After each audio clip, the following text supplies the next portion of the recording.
This is Taking Stock on Bloomberg. I'm Pim Fox. My next guest has seen good times and bad times in the restaurant business.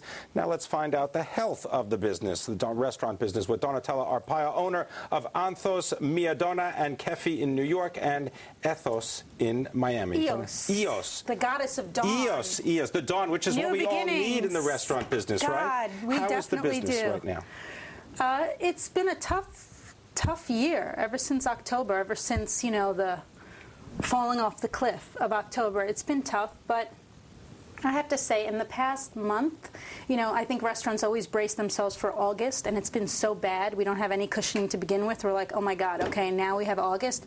I've seen a little light.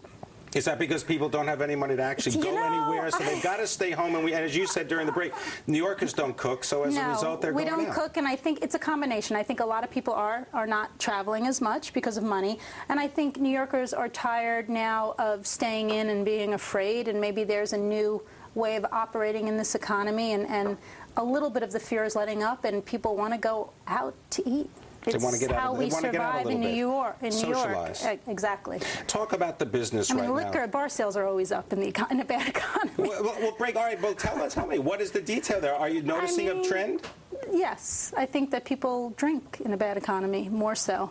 So the front of the house doing a lot better than the back of the house in terms of growth right now? Yes, I think you have more people at the bar that just come to the bar and drink as opposed to before. All right. What about the business side of it, when you look at the costs and things like that? I mean, are they still going up? We've always talked about the cost inputs. I think the difference now is that landlords and everyone, purveyors, everyone's feeling it. So, because if I'm doing bad, my purveyors are doing bad, and so on and so on. So I think there's a lot more flexibility. I think people are basically saying, look, if you want my business, work with me. So I think everyone is looking around and negotiating. People getting a little more realistic. They're forced to get realistic. New Yorkers are kind of tough. We didn't want to get realistic, and the landlords were first on the list. But, I think I just read a study that, there's a 15% rent drop on the east side and 22% on the west side of rents going down. And I see it every day.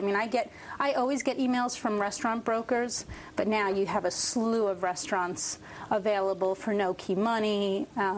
So there's a lot of actually opportunity, which... we're sick people, the restaurant group, so we're going to stick to it, and you see opportunity, and I do think there is amazing opportunity still. I am hopeful. What about the overall business? When you look at the high end of the restaurant business, brutal. You're shaking your head. Bad. Brutal. I think that the high end got hit the hardest, and I have a high-end restaurant, Anthos, and it really is... It's difficult for me because we are serving the best, I think, some of the best Greek food, and you see a slew of high-profile top restaurants that closed in New York, and we really got hit the hardest. We got paralyzed on all fronts. Is that because of corporate accounts, or just people not wanting to be seen also spending? And also, I think, on top of that, as opposed to any other recession that we've been through, in other recessions, the people that still had almost felt it was a point of pride to order a bottle, now they're embarrassed. They were told by their accounts, you can't go to Anthos even if you have a prefixed lunch, because a lot of high-end restaurants are doing a lot of good deals. They'll still have to go to a bagel place or order expensive catering. Sometimes it comes to just the same amount, but it's just the stigma of going to a high-end restaurant. Although I have to say, only in the past month, I see a little lightening. I'm starting to get calls for October for buyouts, which... is exciting for me to see.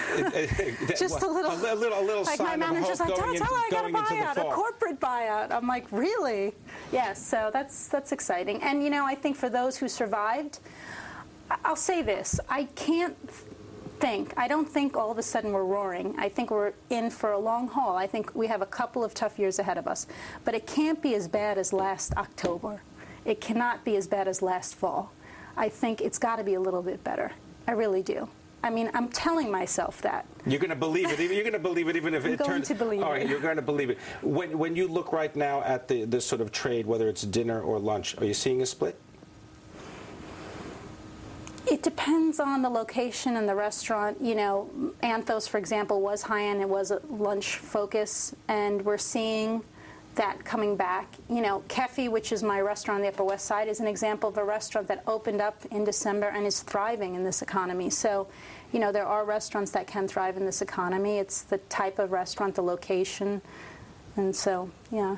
What about the? There's no rhyme or reason, though. What about the price points right now? Do you have to have the right food, the right price at the right place? Kefi is successful besides having the right location, but because it's the right price point. Okay, all right. 100%. All right, we're going to continue the conversation. We've got more with Donatella Arpaia. We're going to talk about the age of the celebrity chef. That seems like eons ago. What is next in the new trends for dining out? Also, there's more to dining out than just New York City. We're going to talk about Miami. This is Taking Stock on Bloomberg.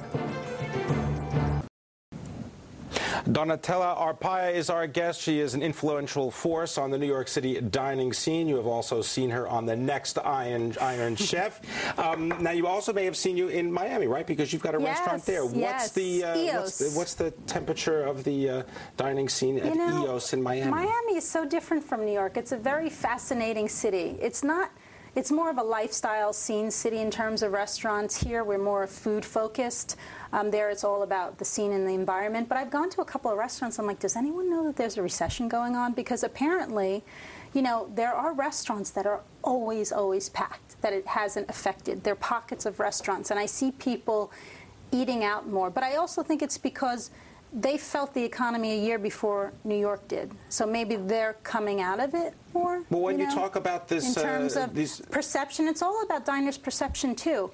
Maybe, a few months ago, they were just so afraid, even if they had money, they wouldn't go out to eat. And maybe that's why now that they haven't gone away this August, but maybe they're tired of being afraid, so people are going out to eat. So I don't know. I think, Miami, we got great reviews. We were considered the benchmark for new Miami dining, and it's a beautiful restaurant, and it's going really well. So now, when you talk about Miami restaurants, and you say that some of them are completely packed, what character? Is there anything that ties them all together? Is there a similar thread? A theme? I'm trying to discover it as a food town. I think it's location, what's hot, the scene, and they're expensive too. A lot of these restaurants, although rustic, hearty food. It's more about the scene there, though. It's definitely a lifestyle place, and it's really a lot of the restaurants, the ones that are busy, like in New York, even the busiest restaurants, I have my friends in the industry, have slowed down. There are days where you can get into certain restaurants that you could never get into any before in New York. And I think that whoever says they haven't felt it in New York is probably not telling the truth.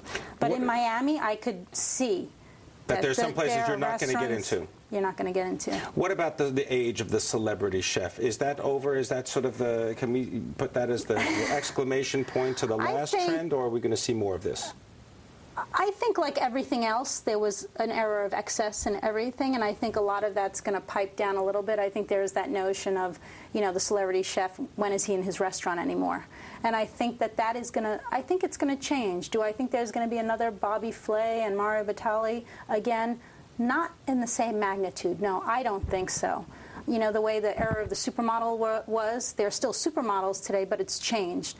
And I think that there's a return to service, comfort, and with that comes a lot of the restaurateurs that focus on service, that focus on guest experience, and of course food, but more comfort. A lot of the chefs got their names by doing wild things, and people just want comfort.